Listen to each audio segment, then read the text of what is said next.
జయ జయ శంకర హరహర శంకర. అద్వైతం కంచి పరమాచార్య అమృతవాణి.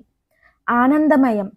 ఆత్మకున్న శాంతి మరణంలోనో గాఢ నిద్రలోనో ఉన్న శూన్యస్థితి కాదు, బుద్ధుని నిర్వాణం శూన్యస్థితియే. ఉపనిషత్తులను ఆధారం చేసుకొని సమాధిలో కలుగు శాంతిని జ్ఞానానందమయమని శంకరులు నిర్ధారించారు. అది పూర్ణానుభవం కాని శూన్యం కాదు. మరణంతో అంతం కాని ఆత్మ సర్వవ్యాపకం.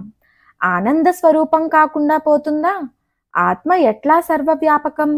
జ్ఞానమయం. ఒకటి సజీవంగా ఉందని అంటే దానికి బుద్ధి ఉందని భావావేశం ఉందని, అది జడానికి భిన్నమని భావించడం లేదా? ప్రాణానికి ప్రాణమైన ఆత్మ చైతన్య స్వరూపమే. అందు బుద్ధి భావావేశాల సమ్మేళనం ఉంటుంది. అదే జ్ఞానం. ఆత్మ దేనితోనూ సంబంధం పెట్టుకోదని లోగడ చెప్పాను. తనను తాను మాత్రమే తెలుసుకుంటుంది.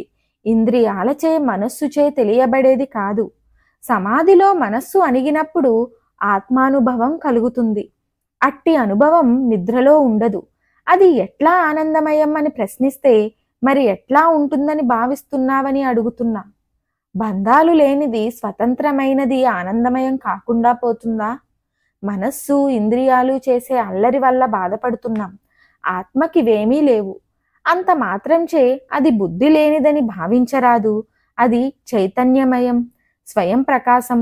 అట్టి బంధరాహిత్యాన్ని ఊహిస్తే ఆనంద స్థితి దానికున్నట్లు భావించలేమా? బంధాల మధ్యలోనే అప్పుడప్పుడు ఆనందాన్ని అనుభవిస్తూ ఉండగా బంధరహిత స్థితిలో చెప్పేదేమిటి? తనకంటే మరొక దానిని తెలియని ఆత్మకు బాధాభయాలుంటాయా?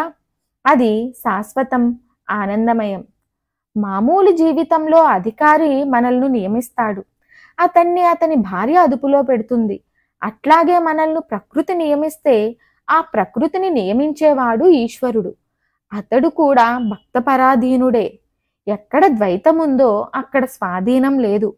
పరాధీనమే. మనమెవ్వరం స్వాధీనులం కాము.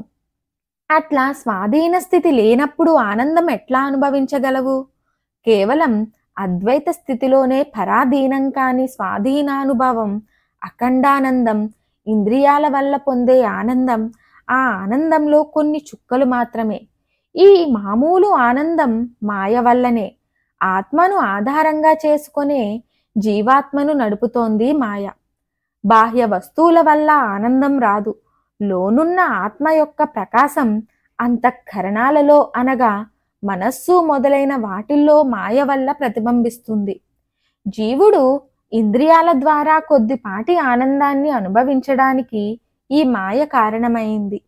బాహ్య వస్తువుల నుండి ఆనందం లభిస్తున్నట్లుగా ప్రతిబింబిత కిరణాలు తోపింపచేస్తున్నాయి.